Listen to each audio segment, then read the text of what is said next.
అందరికి శుభోదయం. ఈరోజు పంచతంత్రంలోని ఒక మంచి కథతో ప్రారంభం చేసుకుందాం. నిజంగా కథలు చాలా గొప్పవి, మన ఊహలకు రెక్కలిస్తాయి, పిల్లల ఆలోచనలు, పిల్లల మనసులను వికసింపచేస్తాయి. అందుకని లోకంలో నిజంగా మనుషులు వికసింపచేయాలి అంటే కథలను మించిన గొప్ప విధానం లేదు, కథలను మించిన గొప్ప తోవ లేదు.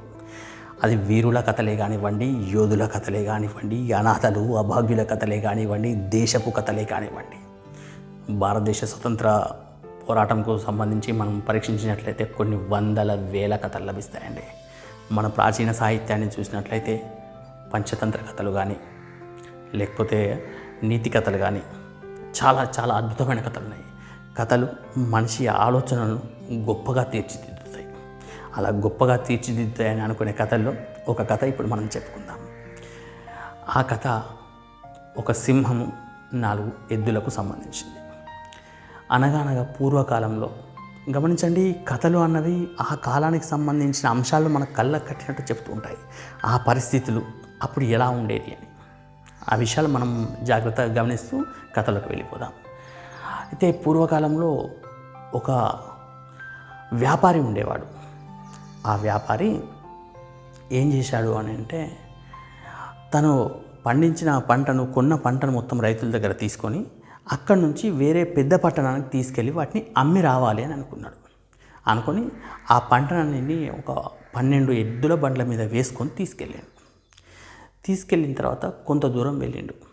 అడవిలోకి వెళ్ళిన తర్వాత అక్కడ ఒక కాడ విశ్రమించిన తర్వాత ఏమైంది అని అంటే, అంత దూరం వెళ్ళేసరికి, తీవ్రమైన ప్రయాణం కంటిన్యూగా పూర్తిగా చేసేసరికి ఏమైంది అంటే, మార్గ మధ్యంలోకి వెళ్ళేసరికి 4 ఎడ్లు జబ్బు పడ్డాయండి.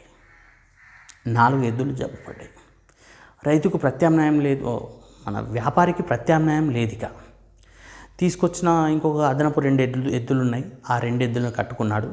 ఇంకొక 2 ఎద్దులను దగ్గరలో ఉన్న ఊర్లోంచి కొనుక్కొని వచ్చి మళ్ళీ 12 ఎడ్ల బండ్లకు సరిగ్గా చేసుకొని ఈ 4 ఎడ్లను అక్కడిని అడవిలో వదిలేసిండు. అవి జబ్బు పడ్డాయి. అడవిలో వదిలేసి వెళ్ళిపోయాడు. అడవిలో ఉన్న ఈ ఎడ్లు ఏం చేసాయి, నెమ్మదిగా వాటికి పని లేదు, ఇక నెమ్మదిగా అటు ఇటు నడుస్తూ కాస్తూ కూస్తూ అది ఇది తింటూ నెమ్మదిగా వాటి ఆరోగ్యాన్ని మెరుగుపరుచుకోవటం ప్రారంభమైంది. కొంతకాలానికి 1 నెల 2 నెలల వరకు అవి మంచి ఆరోగ్యంగా తయారైనాయి. మంచి స్వచ్ఛమైన గాలి, అడవుల్లో చల్లని వాతావరణం, తిరిగినంత తిరగవచ్చు, పచ్చి మేత, అద్భుతమైన సౌకర్యవంతమైన ఆదర్శవంతమైన జీవితం వాటికి లభించింది. హాయిగా తింటూ తిరుగుతూ ఉండేవి. 4 ఎద్దులు బలిష్టంగా ఉన్నాయి. రైతు వ్యాపారి దగ్గర ఇంత పెద్ద ప్రయాణం కోసం ఎంచుకున్నాడు అంటే అవి ఎంత బలమైన ఎద్దులు ఆలోచించండి. అంత బలమైన ఎడ్లు అడవిలో 4 కలిసి తిరుగుతున్నాయి. ఆ అడవిలో ఒక సింహం ఉండేది. అడవికి రాజు, మృగరాజు సింహం. ఒకసారి వీటిని చూడటం తటస్థించింది. అరే, ఎంత కండపుష్టి పట్టి ఎంత బలంగా ఉన్నాయి, ఒక ఎద్దును చంపి తింటాను అనుకున్నది. 4 ఎడ్లు కలిసి మేస్తున్నప్పుడు ఏమైంది అంటే, సింహం వాటి మీదకి దాడికి వచ్చేసరికి ఒక్కసారి 4 ఎద్దులు సింహం మీద ప్రతిదాడి చేశాయి. ఆ వేగంతో కొమ్ములతోటి సింహాన్ని పొడవడంతో సింహం భయపడి పారిపోయింది.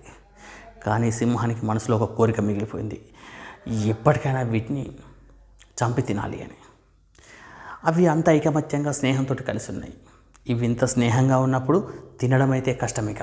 కాబట్టి వీటి స్నేహం దెబ్బతినేలా ఏదైనా ఉపాయం చేయాలి అని అనుకున్న తర్వాత మెల్లగా ఒక నక్కకు పురమాయించింది, వారి స్నేహాన్ని దెబ్బతీసే విధంగా ఏదైనా ప్రయత్నం చేయాలి.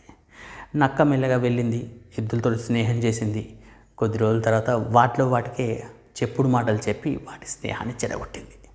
ఇంతకుముందు లెక్క కలిసిమెలిసి ఒకే కాడ తిరుగుతూ ఉండే ఎద్దులు ఇప్పుడు తలొకటి 4 దిక్కులు అయిపోయినాయి. నెమ్మదిగా సింహం సమయం చూసి దూరాన ఒంటరిగా మేస్తున్న ఒక ఎద్దు మీద దాడికి దిగింది. ఆ ఎద్దును కొట్టి చంపేసింది.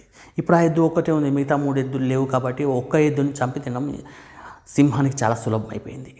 చంపి తిన్నది, హాయిగా ఆరగించింది.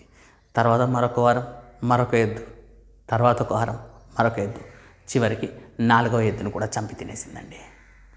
అవి ఐకమత్యంగా ఉన్నంతకాలం అవి సింహాన్ని కూడా ఎదిరించగలిగాయి.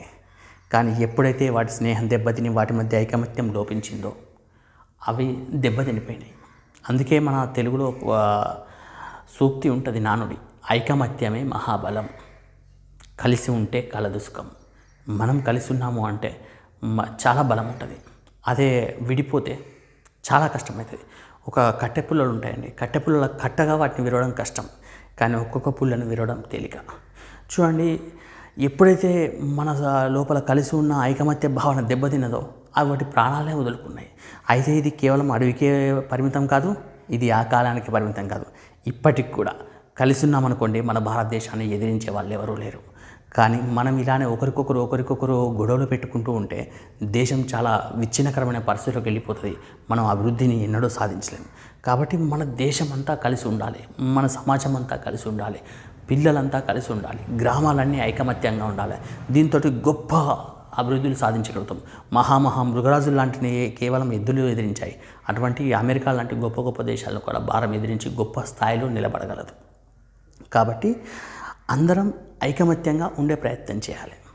మళ్ళీ చూడండి, ఇటువంటి కథలు మనని ఆ కాలంలోకి తీసుకెళ్ళి అంతర్లీనంగా కొన్ని మంచి లక్షణాలు నేర్పుతూ ఉంటాయి. అవి నేర్చుకోదగ్గ లక్షణాలు. అంటే ఈ లక్షణాలు నేర్చుకుంది ఎవరు కూడా గొప్పవారు కాలేరు. గొప్పవారు కావాలి అంటే ఇటువంటి ప్రమాణమైన లక్షణాలు ఉన్నాయి, అవి మనం నేర్చుకొని తీరాలి. అవి కథలు మాత్రమే గొప్పగా నేర్పగలవు. కాబట్టి మనం మరిన్ని కథలు చెప్పుకుందాం, అవునా? ఇది మన తెలుగు భాషా తల్లికి మనం చేసుకునే సేవ. పద్యాలు కానివ్వండి, కథలు కానివ్వండి, మన జీవితాన్ని, మన యొక్క వ్యక్తిత్వాన్ని చెక్కుతాయి. కాబట్టి అటువంటి వాటికి మనం మరింత ఫోకస్ అయ్యే ప్రయత్నం చేద్దాం. అటువంటి కథలు మళ్ళీ మరిన్ని కథలు మీ ముందుకు తీసుకొస్తానని చెప్తూ ఇంతటితో ఈ కథను ముగిస్తున్నాను.